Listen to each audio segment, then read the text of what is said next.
성령님 좋은 아침입니다. 이 시간 성령님을 초청합니다. 오늘도 내 안에 오셔서 하나님을 기쁘시게 드릴 것을 소원하게 해주세요.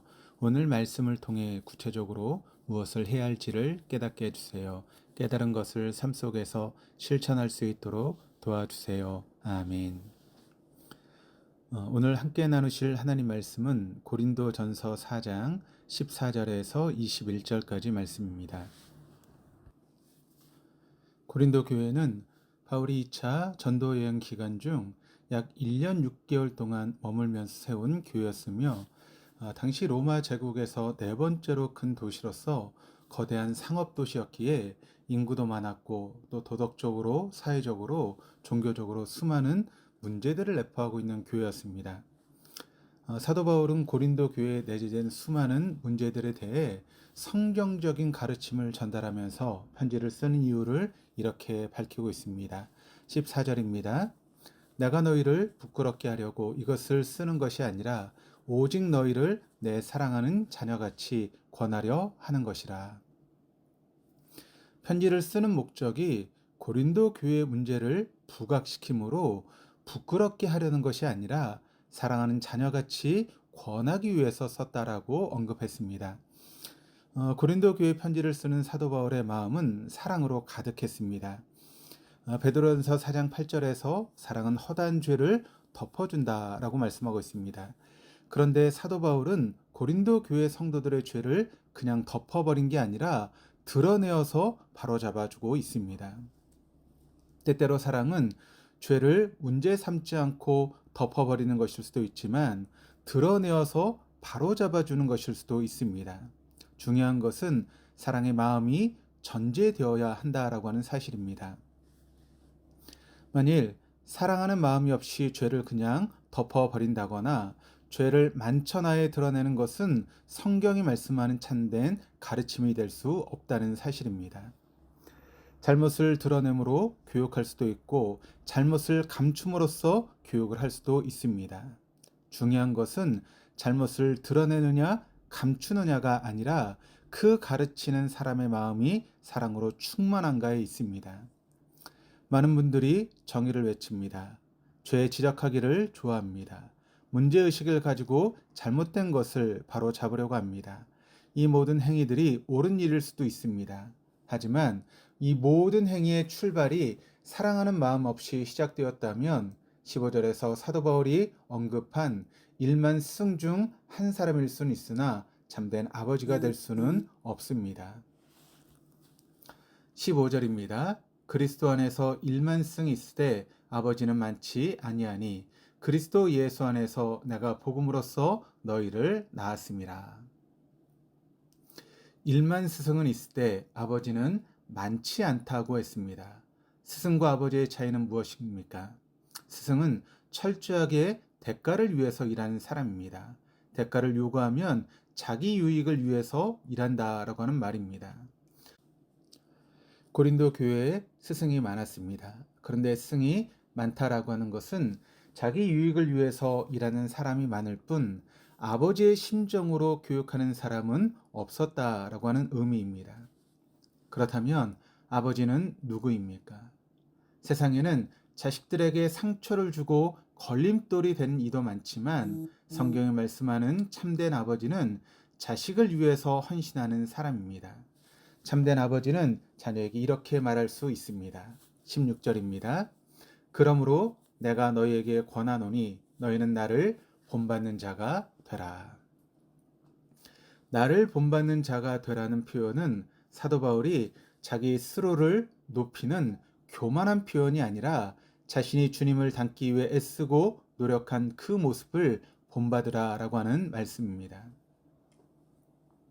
우리가 흔히 어미 개가 아기 개에게 걷는 법을 교육하듯이 너 왜 똑바로 걷지 못하니 똑바로 걸어라고 말합니다. 그러나 우리 경험으로 알고 있듯이 아무리 옳은 말이라 할지라도 삶으로 입증되지 않는 말은 아무런 능력도 감동도 주지 못합니다. 자녀에게 공부해라 말하기 전에 공부하는 모습을 자녀에게 보여주어야 하고 신앙생활을 열심히 하라고 말하기 전에 삶으로 실천하는 살아있는 신앙의 모습을 보여주어야 합니다. 사도들의 중요한 사역은 삶으로 주님의 말씀을 가르치는 것이었고, 두 번째는 그 말씀을 지속적으로 생각나게 하는 것이었습니다. 고린도 교회를 떠나온 사도 바울은 그들이 바울이 삶으로 보여준 주님의 말씀을 생각나게 하려고 디모데를 그들에게 보냈습니다. 17절입니다. 이로 말미암아 내가 주 안에서 내 사랑하고 신실한 아들 디모데를 너희에게 보내었으니 그가 너희로 하여금 그리스도 예수 안에서 나의 행사 곧 내가 각처 각 교회에서 가르치는 것을 생각나게 하리라. 사도 바울이 삶으로 보여준 주님의 말씀을 생각나게 하는 사람은 디모데였습니다. 디모데는 사도 바울의 대언자였습니다. 사도 바울이 없는 그 자리를 디모데가 대신하고 있습니다. 디모데를 보면서 고린도 교회 성도들은 사도 바울을 떠올리고 있는 것입니다. 오늘 우리들은 누구의 대언자입니까? 만일 누군가 나를 보고 예수님을 생각한다면 나는 신실한 그리스도임에 틀림이 없습니다. 그러나 나를 보고 엉뚱한 것만을 생각한다면 분명히 나는 잘못 살고 있는 것입니다. 고린도 교회 성도들이 영적으로 늘 깨어있기를 기대하며 디모데를 보냈으나 고린도 교회 성도들 가운데는 사도 바울이 그들과 함께 있지 않았기에 스스로 교만해진 사람들도 있었습니다. 18절에서 20절입니다. 어떤 이들은 내가 너에게 나아가지 아니할 것 같이 스스로 교만하여졌으나 주께서 허락하시면 내가 너에게 속히 나아가서 교만한 자들의 말이 아니라 오직 그 능력을 알아보겠으니 하나님의 나라는 말에 있지 아니하고 오직 능력에 있음이라.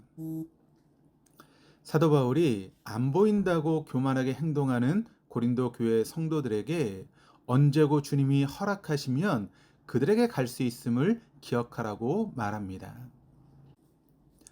우리도 마찬가지입니다. 주님이 내 앞에 계시다고 생각한다면 우리는 결코 교만할 수 없습니다. 우리의 행동은 달라질 수밖에 없습니다. 차를 몰고 가다가 신호등이 빨간불이면 서야 합니다. 그러나 급한 일이 있을 때 신호를 무시하고 운전하는 경우가 종종 있습니다. 그런데 그 신호등 아래에 경찰관이 서 있으면 아무리 우리가 급하다 할지라도 빨간불에는 운전하지 않을 것입니다. 왜 그럴까요? 경찰관이 지켜보고 있기에 불법을 행하지 않게 됩니다. 하물며 주님께서 내 앞에 계신다고 생각한다면 우리의 행동은 달라질 수밖에 없습니다. 우리의 행동에 따라 주님은 다른 모습으로 우리에게 다가오신다라고 말씀하십니다. 21절입니다. 너희가 무엇을 원하느냐? 내가 매를 가지고 너희에게 나아가랴. 사랑과 온유한 마음으로 나아가랴.